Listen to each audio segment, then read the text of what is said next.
Olá, meu nome é Isabela, sou professora de música há 24 anos, ensino piano, já ensinei musicalização, já trabalhei em colégios, enfim. O objetivo desse canal é gerar aulas mais aprofundadas sobre o ensino da música, sobre métodos, metodologias, técnicas e tudo que envolve a pedagogia musical. Hoje nós vamos falar sobre métodos e metodologias no ensino de música, especificamente no ensino do piano, mas é aplicável a vários instrumentos, é aplicável a aulas de musicalização. O que eu quero compartilhar aqui para vocês, com vocês, é o processo de se diferenciar o que é método e o que é metodologia e o caminho para você encontrar sua própria metodologia.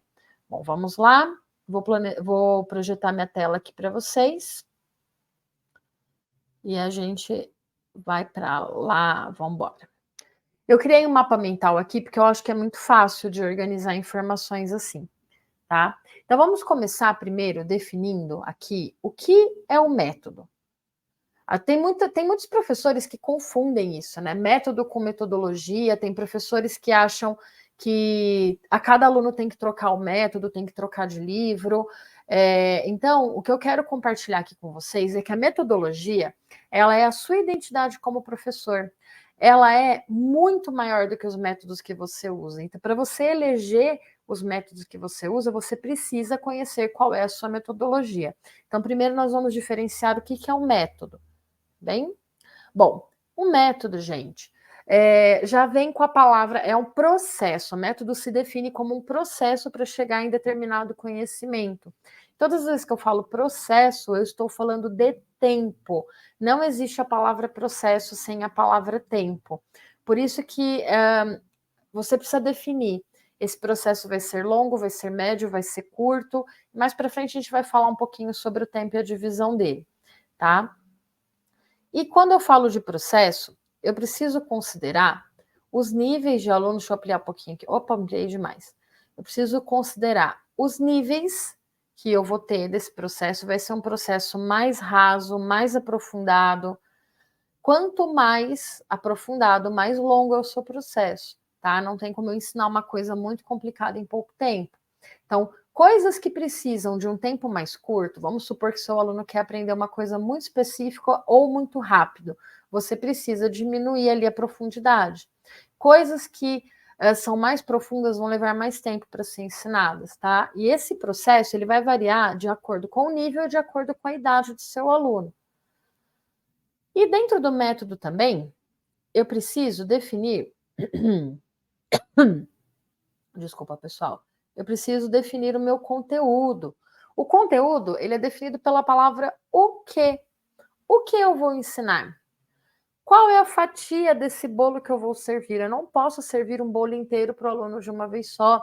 Nós, como professores, nós ficamos empolgados, principalmente com o aluno que aprende fácil, e a gente vai jogando bastante coisa no aluno.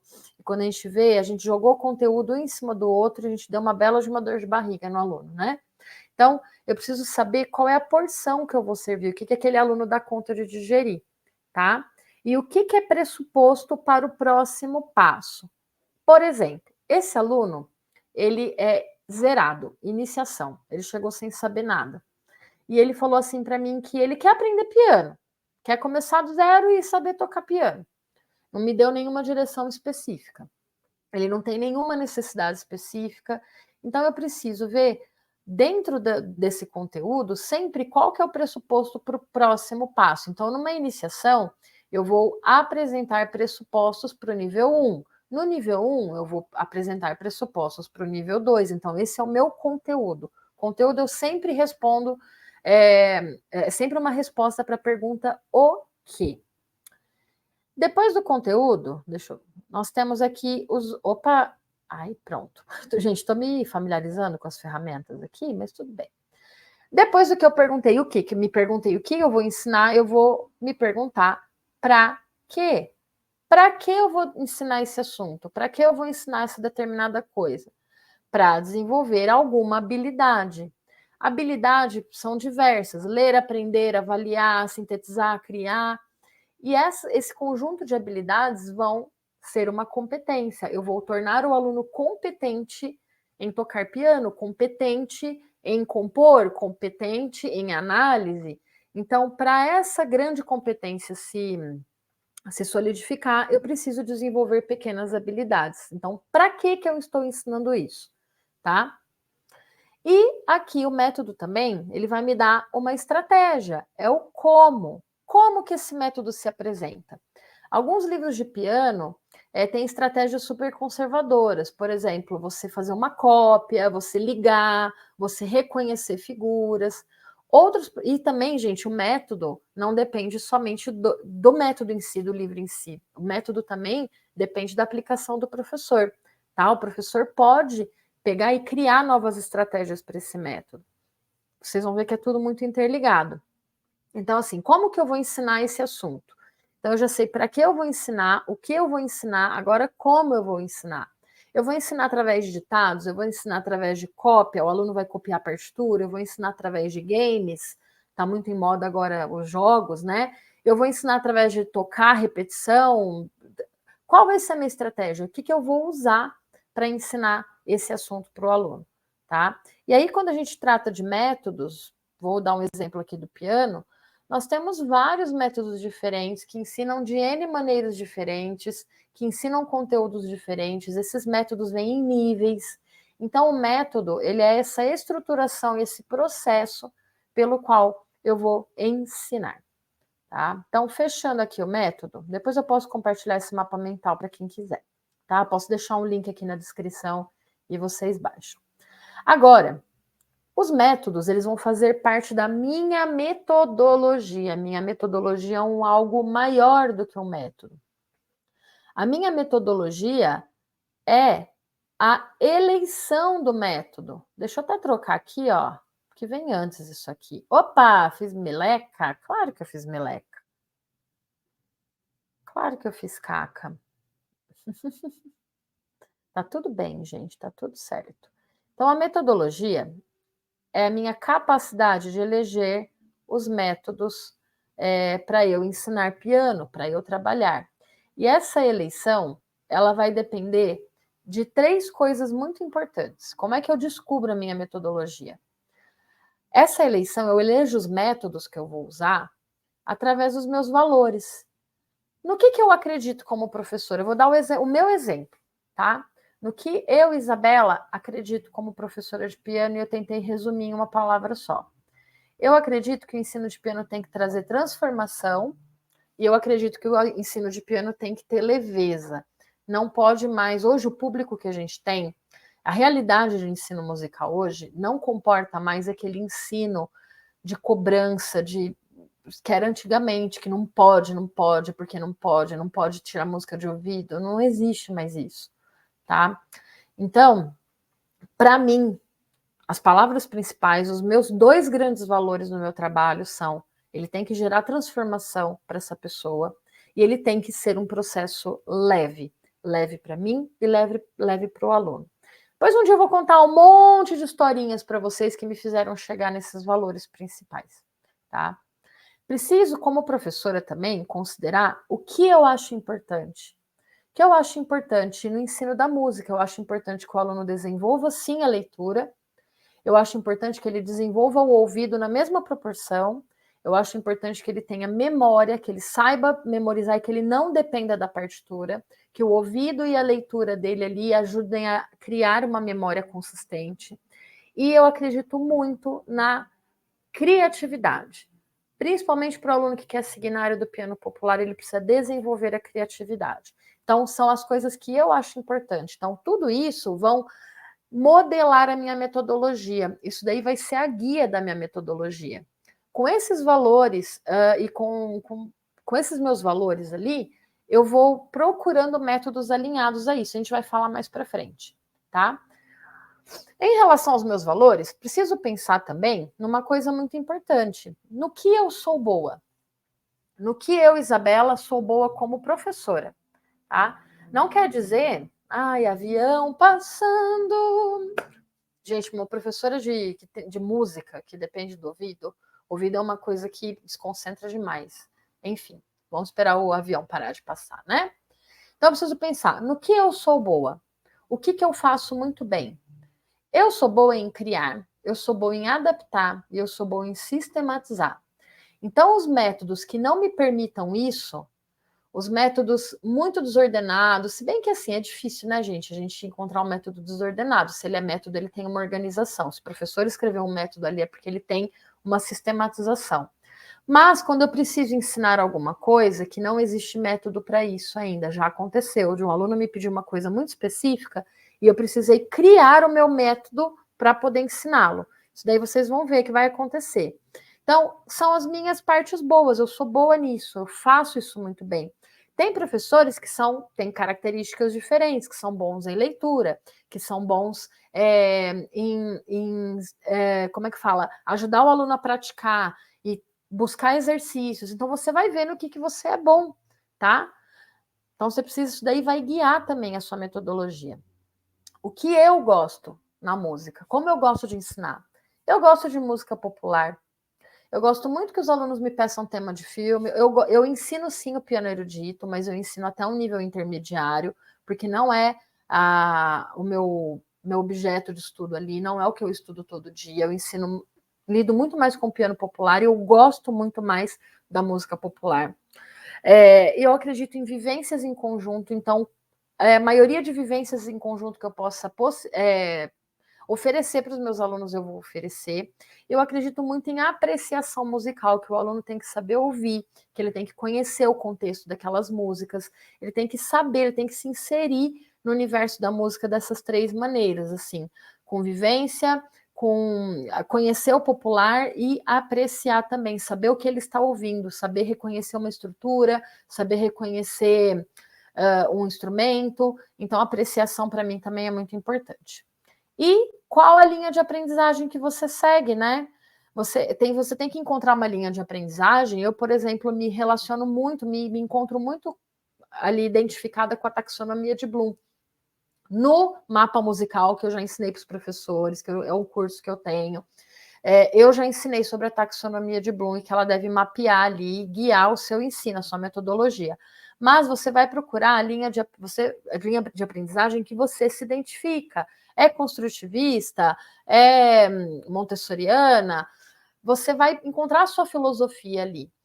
Na linha de aprendizagem existem algumas musicais também. Tem a Dalcroze, tem a Kodály, tem método Kodály, método Suzuki, método Dalcroze. Você vai encontrar ali a sua linha de aprendizagem, tá? Não só de aprendizagem geral que estamos falando, mas de pedagogia musical. Então é importante que você conheça os pedagogos musicais, que você saiba como eles trabalham, no que eles acreditam, qual é a filosofia ali. Depois posso indicar alguns livros para vocês. Tem um muito importante dos pedagogos da primeira geração, segunda geração, que é o de Tramas e Fios, se eu não me engano, da Marisa Fonterrada. Vocês podem ler esse livro é maravilhoso também para você descobrir um pouco da pedagogia musical. E você tem que encontrar também a sua linha de aprendizagem que faça sentido para o seu público, tá? Você tem um público ali com uma certa demanda, você tem que encontrar qual é a linha de aprendizagem.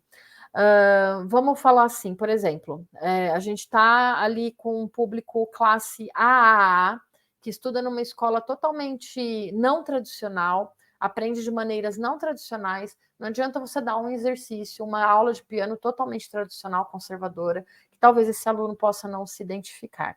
Então, tudo isso você precisa levar em consideração para fazer a sua metodologia. Tá? Tudo isso é você saber eleger um método. Isso que vai te guiar para a eleição de métodos, tá bem? Então, o que mais que eu vou considerar para eleger os meus métodos? Eu vou considerar o que existe na praça. Por exemplo, no piano, o que existe? Existem métodos de dó central, existem métodos que trabalham com pentacordes em regiões, né? Já dá uma ideia de tonalidade. Como eu trabalho muito com música popular, eu gosto muito dessa metodologia por pentacordes. Existem métodos de leitura intervalar, que o aluno vai memorizando o intervalo de segunda, de terça, de quarta, ele vai trabalhando e praticando por intervalos. Existem métodos de duas mãos na clave de sol, como Francisco Russo, Kohler. E tem os métodos roteados, né? Que é o famoso imitação. Eu não gosto dessas palavras, todo mundo que me conhece sabe disso. Mas o método roteado, assim, esse termo não é muito familiarizado ainda entre os professores, entre todos os professores. E a famosa imitação, né? Mas vocês vão ver que a imitação, se vocês entrarem dentro da filosofia do método Rothschild, você vai ver que ele é intencional, tá bem? Também tenho um e-book, um workbook de 29 estratégias ali, incluindo o Rothschild para você trabalhar com o seu aluno, independente do método que você usa, tá? Método de dó central, método de pentacorde, tanto faz. Tem 29 estratégias para você ensiná-lo sem o apoio da partitura. E tem que ver se tudo isso está alinhado com os seus valores, tá? Então, eu tenho ali os meus valores, eu tenho as coisas que eu gosto, eu tenho as coisas que eu sou boa, eu tenho o que existe na praça ali, já sei os métodos que existem ali.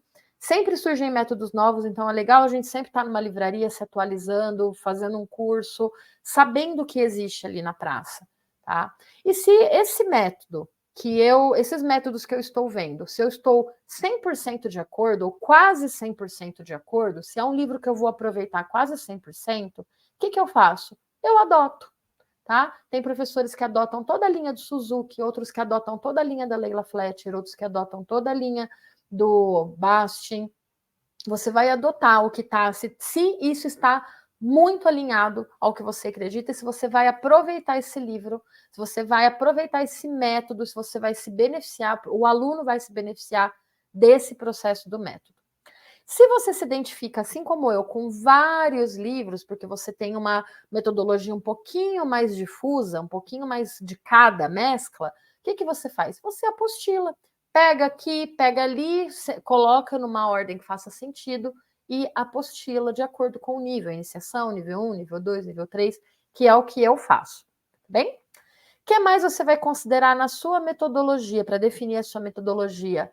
Você vai considerar o seu público. Por quê? De acordo com o seu público, muda a sua linguagem, mudam os seus objetivos, muda a sua maneira de ensinar, muda o acesso à tecnologia, muda a maneira de aprender. Então, de acordo com o seu público, muda tudo isso. Então, você tem que considerar na sua metodologia. Todos esses fatores aqui, ó. Idade. Você lida com alunos em idade pré-escolar? Pré-escolar são crianças de 3, 4 anos ali. Hoje, se bem que as crianças frequentam creche desde pequenininhos, né? Mas escolar que eu digo assim, que ainda não desenvolveu a leitura, a simbolização, né? Não está letrado ainda, né? Porque tem uma diferença entre ser letrado e ser alfabetizado. Então, se você vai trabalhar com uma criança que não simboliza ainda, que é muito novinha, não adianta você dar partitura para ela, sua metodologia vai ser outra, você vai trabalhar muito mais por imitação no começo. Você vai trabalhar com criança em idade escolar, de 7, 6, 7 ali até adolescente, né? 16, 17, 18 anos. Você vai trabalhar com adultos, você vai trabalhar com idosos, e dentro desse público aqui, você está considerando a neurodiversidade? São alunos neurotípicos ou neuroatípicos? Quem você atende? Vou explicar um pouquinho. O neurotípico são as pessoas ditas, entre aspas, normais, que estão com desenvolvimento cognitivo ali dentro e físico dentro de um padrão. E os neurotípicos são as pessoas que estão fora deste padrão. Por exemplo, pessoas que têm síndromes, pessoas que estão dentro do transtorno do espectro autista. Então, tudo isso você precisa considerar na sua metodologia. Eu, por exemplo, eu não tenho repertório para trabalhar com alunos neuroatípicos. Então, na maioria das vezes, os neuroatípicos eu acabo encaminhando. Por quê? Eu preciso fazer algumas adaptações muito grandes na minha metodologia e eu acabo não atendendo esse público. Eu tenho uma máxima para mim que é: quem atende todo mundo não atende ninguém. Tá bem, gente? Isso daí vocês vão ver que você querer atender todo mundo é você querer se adaptar a várias realidades ao mesmo tempo, e isso é exaustivo. Eu não faço isso, porque lembra, lá nos meus valores está a leveza. Então eu preciso ser congruente de acordo com os meus valores. E você também precisa considerar dentro da sua metodologia sua realidade socioeconômica. Sua realidade socioeconômica vai ser aulas particulares, vai ser escola de música, vai ser ONGs, projetos sociais. Eu tô achando que tem gente batendo na minha porta, gente, mas acho que não. Tô viajando. Enfim, voltando. Dá um corte aí e volta, né? Qual que é a realidade que você vai trabalhar? Se você vai trabalhar com alunos particulares, você vai ver que eles vão ter uma certa realidade socioeconômica. Em escolas de música, dependendo de onde está essa escola, também é uma outra realidade socioeconômica. Se você vai trabalhar em ONGs, projetos sociais, você vai ter uma outra realidade. Se você vai trabalhar em escola regular, tá? Em ensino fundamental, geralmente, a escola já tem uma metodologia ali e eles seguem a BNCC, Currículo Paulista, aqui no caso do Estado de São Paulo, tem um monte de coisa a se considerar, tá? Então, aí a gente não é mais tão livre, mas eu estou querendo dizer aqui muito sobre escola particular, sobre aulas particulares. Geralmente as escolas de música também já têm uma metodologia, seja uma metodologia própria da escola ou um método franqueado, como algumas franquias que vêm surgindo aí, também existem franquias de métodos, né? Existem empresas que dão assessoria pedagógica, elas já vendem o método prontinho só para a escola pegar e reaplicar. Então, aí você não tem tanta liberdade, mas quando você trabalha com aulas particulares, você precisa estabelecer a sua metodologia, tá bem? Então, aqui, considerando, minha metodologia também, eu tenho que considerar o modo de fazer, vai ser o seu modo de fazer. Como que você vai aplicar esses métodos? Como você vai ensinar piano? Como você vai ensinar violão? Como você vai ensinar flauta transversal? Como você vai ensinar? Você precisa passar para essas informações, o seu aluno tem que ter claro, tá? Quanto mais alto o nível de consciência do seu aluno, principalmente adultos, que eles têm essa pressa, eles têm um nível de consciência diferente da criança, isso daqui tem que ser feito praticamente com eles. Você precisa ter claro, pelo menos para você, se você lida com criança, ou junto com o seu aluno, se você lida com adultos. Você precisa ter claro o tempo que esse aluno vai levar para aprender. Esse tempo é sua trilha de aprendizagens. Essa trilha de aprendizagem está dividida em etapas. A primeira etapa eu faço isso, na segunda eu levo o aluno aqui, na terceira eu levo lá, na quarta eu levo aqui e chegou no final. Tá? Então, quando eu falo de etapas, eu estou falando de níveis de dificuldade. E essas etapas, elas têm um ponto de partida. Eu não parto de lugar nenhum, eu preciso saber onde eu estou, onde esse aluno está e saber onde ele quer chegar para eu definir essa linha de aprendizagem com ele. Então, o que eu faço com esse ponto de partida? Eu faço uma avaliação diagnóstica, eu parto do que o aluno sabe. Nessa avaliação diagnóstica, eu verifico o que esse aluno já sabe. E quando eu digo de sabe, não é necessariamente assim, de sabe do piano. O que ele já sabe, o que ele já tem de habilidade adquirida? Ele já simboliza como é a memória, como que é a coordenação motora. Eu lá no mapa musical, no treinamento que eu dei, eu também ensinei a identificar isso, ensinei a fazer essa diagnóstica. E o que ele precisa saber? Esse aluno quer tocar piano erudito. O que ele precisa saber? Esse aluno quer tocar tema de filme. O que ele precisa saber? O que ele precisa desenvolver? Nessa avaliação diagnóstica, eu olho o meu ponto de partida. E aí, eu vou ter o processo. Definindo o ponto de partida, eu vou definir a trilha de aprendizagem dele. Quais vão ser as estratégias que eu vou usar? Quais as etapas pelas quais esse aluno vai passar? E por cada etapa eu preciso dar valorização e reconhecimento. Eu preciso sentir, o aluno precisa sentir que ele está conquistando, que ele está avançando, tá? É muito importante isso. E, como todo processo, ele tem um começo e um fim. Nesse final, eu posso fazer essa avaliação etapa por etapa, depende do que você quer, do que é confortável para você e do que faz sentido para o seu aluno. Eu faço avaliações por semestre. Como é que foi o seu semestre? O que você gostou, o que você menos gostou, o que deu certo, o que não deu tão certo? Por exemplo, eu tenho uma aluna que quando começou a ler clave de Fá ali mais para baixo, abaixo do Fá, ali da quarta linha, ela começou a desanimar. Então eu puxei um processo que eu ia jogar para frente, eu puxei, trouxe antes para ela, que foram as cifras, e das cifras, da memorização, porque ela é muito rápida de raciocínio, da memorização da letra, eu passei para a leitura na clave de Fá. Então, seu planejamento ali, sua metodologia, ela tem que ser flexível o suficiente, não pode ser desordenada, mas flexível o suficiente. Gente, tudo se resume na palavra intenção. Qual é a minha intenção? Para que eu estou fazendo isso? Tá? Essa pergunta para quê é muito importante, porque assim eu tenho autoridade pedagógica para conversar com o pai. E terminando o processo, eu vou recalcular a rota ou não, né? Se está dando certo, eu sigo. Se eu preciso recalcular alguma coisa, que foi o caso dessa minha aluna, eu recalculo, readapto e vou ali e sigo a linha. Ela tem outras etapas para avançar, tá bem? E também a sua metodologia é a sua identidade. Qual é a sua identidade como professor? Você é mais conservador? Você é mais livre, mais assim, uhul, vamos fazer mais popular? Você é mais erudito? Você é mais popular? Você é uma mescla dos dois? Você trabalha para formar instrumentistas? Você trabalha preparando aluno para vestibular? Você trabalha com aluno para concurso? Ou não? Você trabalha pelo desenvolvimento? Você tem uma ideia mais de coletividade? Você trabalha com ONGs? Como você trabalha? Qual é a sua identidade? Então, enquanto você não tem todos esses fatores aqui bem claros na sua cabeça, é muito difícil você definir sua metodologia. Então, eu espero que toda essa aula, esse aprofundamento, tenha ajudado vocês a descobrir que a metodologia é uma coisa maior e os métodos estão alinhados ou não com a sua metodologia, tá? E quem quiser, eu tenho um treinamento específico para isso, que se chama Mapa Musical. Tenho também um workbook de 29 estratégias para você poder escolher e ajudar o seu aluno e aplicar estratégias para se localizar nas teclas, estratégias para memorizar, para o seu aluno ali poder ter realmente o ensino de música transformador e com leveza, que são os meus 2 valores principais. Tá bem? Então, espero que vocês tenham gostado. Aqui na descrição está o mapa para vocês, esse mapa mental para vocês e os links dos produtos. Um grande beijo para vocês e até mais.